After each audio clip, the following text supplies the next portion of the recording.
Karibu Mheshimiwa Rais.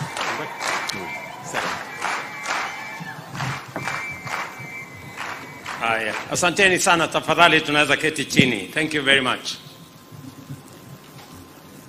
Mheshimiwa Gavana wetu wa West Pokot, rafiki yangu Kachapin, my brother Raval Guru and the Defki family, mawaziri, viongozi wote na ndugu zangu wa West Pokot, hamjambo.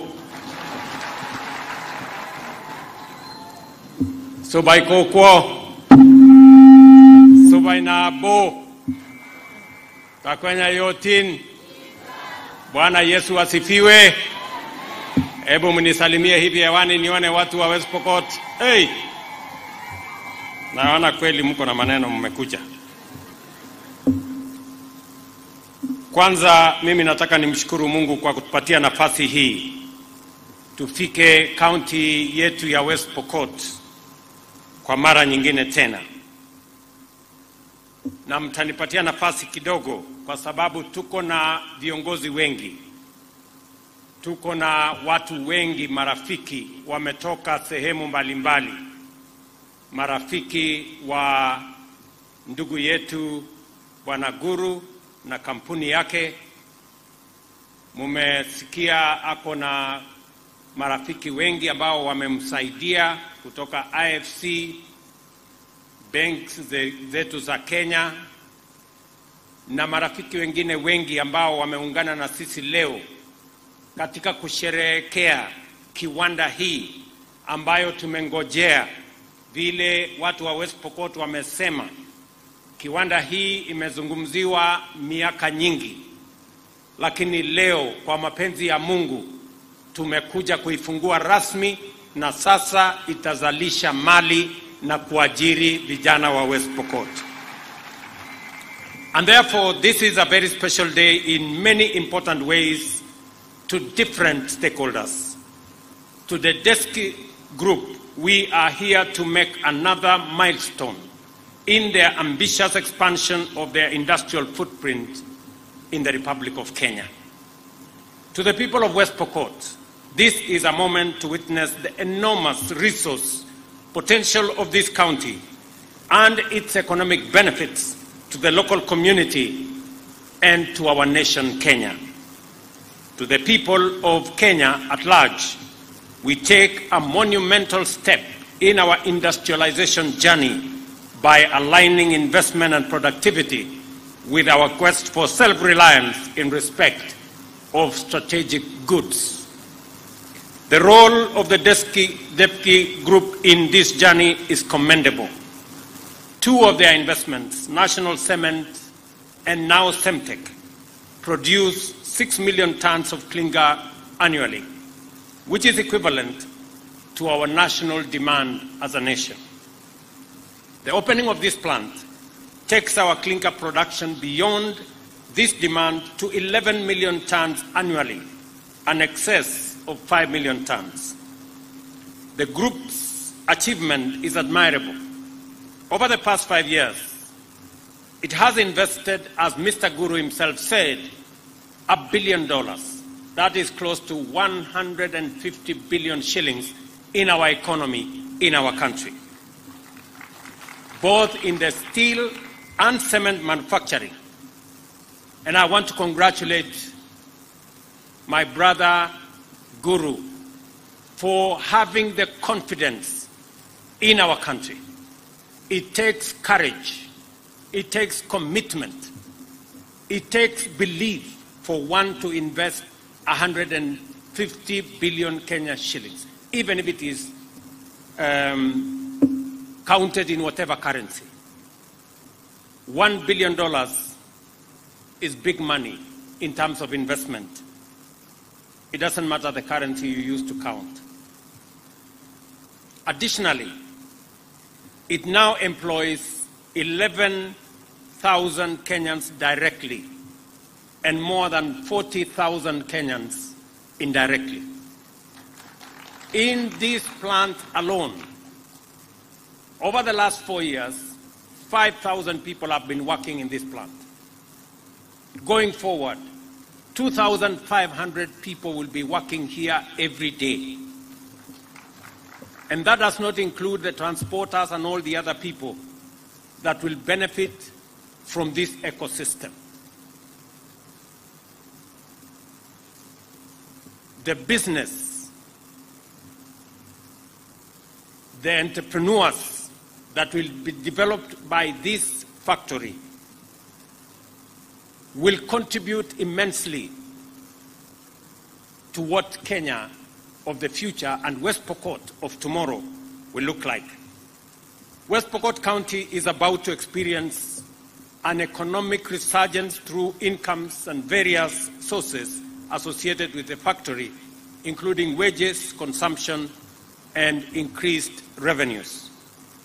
At the national level, the economic benefits of DEFCI Group's investment are critical and also substantial. Local manufacturing of clinker and steel has saved the country foreign exchange to the tune of $500 million every year. And the DEFCI Group remits 2 billion shillings every month in form of taxes to the Republic of Kenya. That is 24 billion shillings every year. You've also heard that he pays 1 billion shillings every month in power charges to our Kenya Power company. That level of commitment, investment, and paying taxes demonstrates immeasurable patriotism to the Republic of Kenya, and I want to say to my friend Rawal, congratulations. Tafadhali huyu muungwana tumpigie makofi jameni.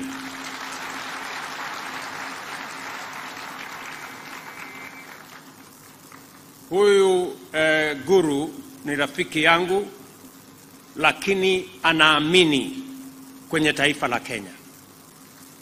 Sio watu wengi wako na uzalendo ya kutosha kuweka pesa zao katika investment ya mali kama hii. Mumesikia hii kiwanda ilipatiwa leseni, ikafanywa ground breaking miaka 13 iliyopita. Lakini haikuanza. For 13 years, nothing happened. Kwa sababu people had excuses. Oh, you know, West Pokot is insecure. Oh, you know, there is imports of clinker and many other excuses. But when DEFCI came into the scene, a man who believes in Kenya, who has demonstrated his patriotism to the Republic of Kenya, he overcame those challenges. He overcame those excuses. And that is why today we have an investment of 45 billion shillings in West Pokot. Wakati mmoja nilikuja hapa West Pokot kwa uwanja. Na niliwaeleza watu wa West Pokot ya kwamba ni maono yangu ya kwamba hii West Pokot tuibadilishe. Hii West Pokot tutaipatia jina mpya. Haitakuwa West Pokot ya wizi wa ng'ombe, ya njaa, ya kukosekana kwa usalama. Itakuwa ni West Pokot tofauti.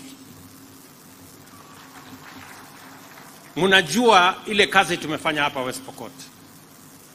Tumejenga barabara ambayo haikuwa imejengwa na serikali ingine yoyote for the last 8 or so years. We build roads in this county.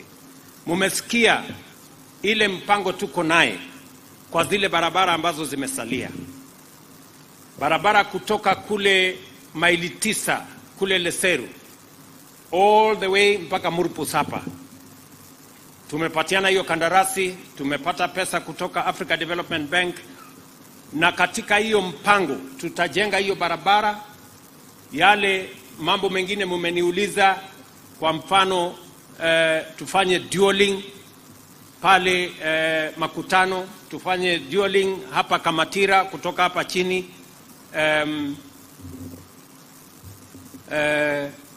hapa chini inaitwa nini? Chepareria.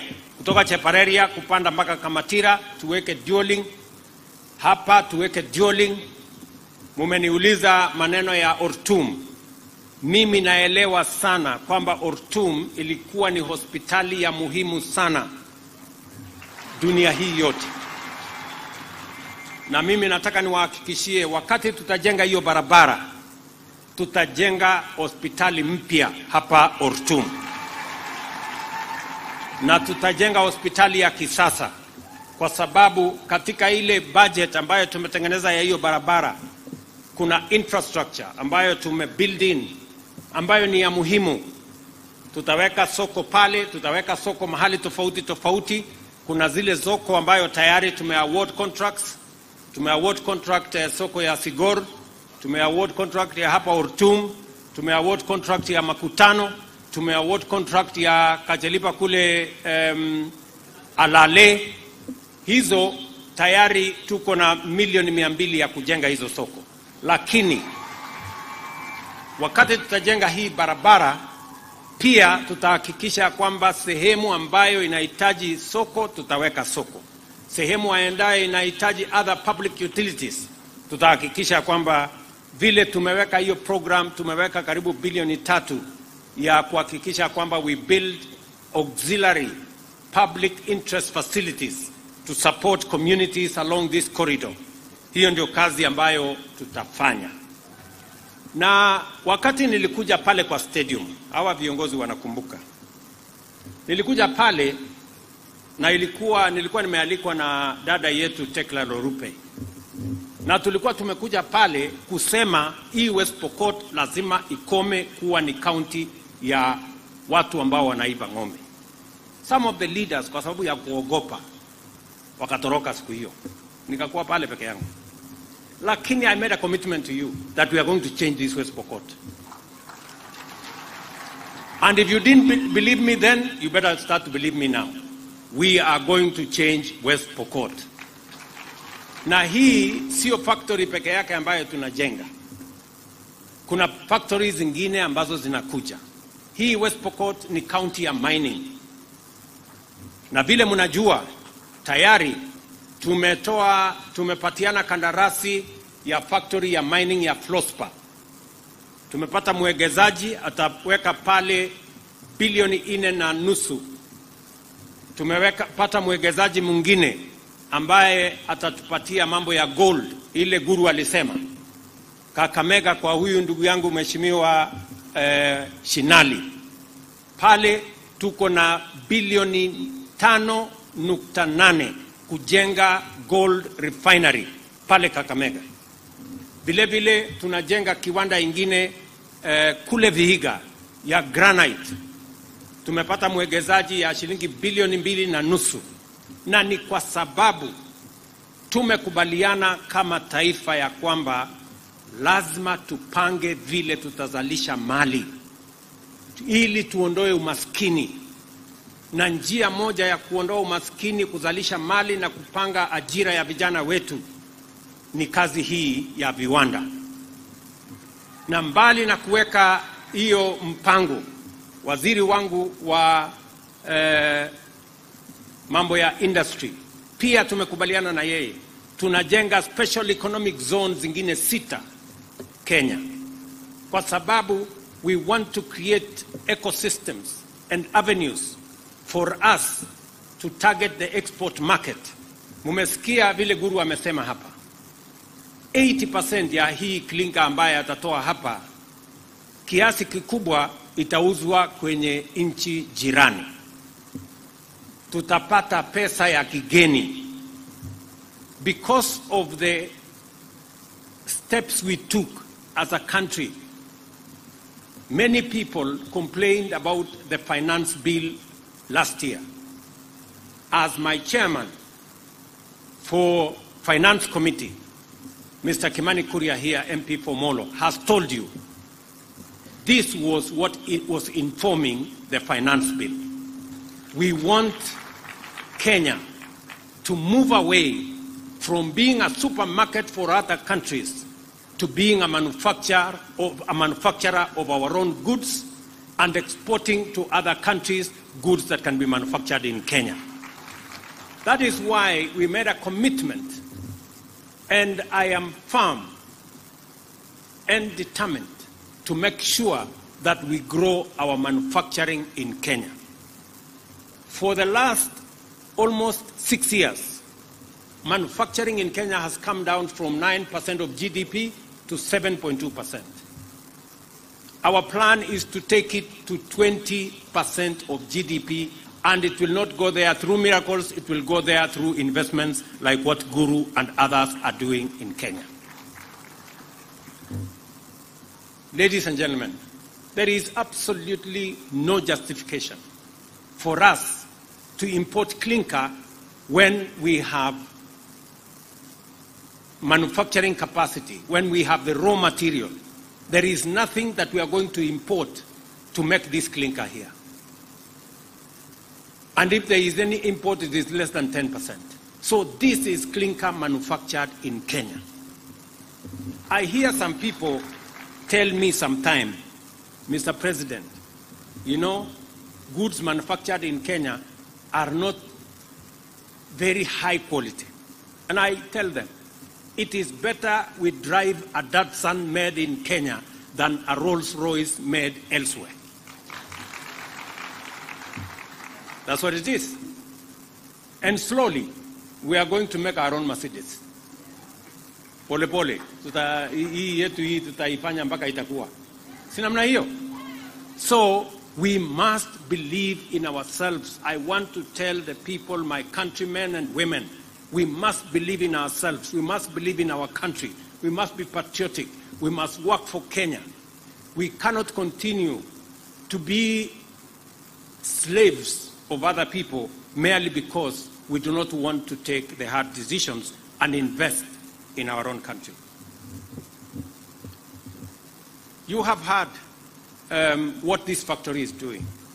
Many people, when we say that we want to create jobs for our young people, creating jobs is not merely growing the economy. You can grow the economy and still not create jobs. You must be intentional and deliberate when you are creating jobs. That is why we are investing in different programs. Apart from manufacturing and processing, we have a housing plan that is supposed to grow our housing units by 200,000 every year. And I'm very happy that we will now have cement at a reduced price because of this facility. Our housing plan is going to benefit from this investment. In this county, we already have land for the first 5,000 housing units. And I want to ask the young people here, those of you who are going to work here 2,500, we need another 3,000 who are going to work for us in our housing plan. As I have said, we are building another 4 markets, maybe 5 shortly. And we are investing in other areas. Waheshimiwa ambao wameongea hapa, pia tumekubaliana na wao ya kwamba ili tupange ajira ya vijana wa West Pokot na Kenya, mbali na viwanda kama hii ambayo tumepanga na wale waegezaji, mbali na program yetu ya housing, vile vile tumebadilisha sheria ya CDF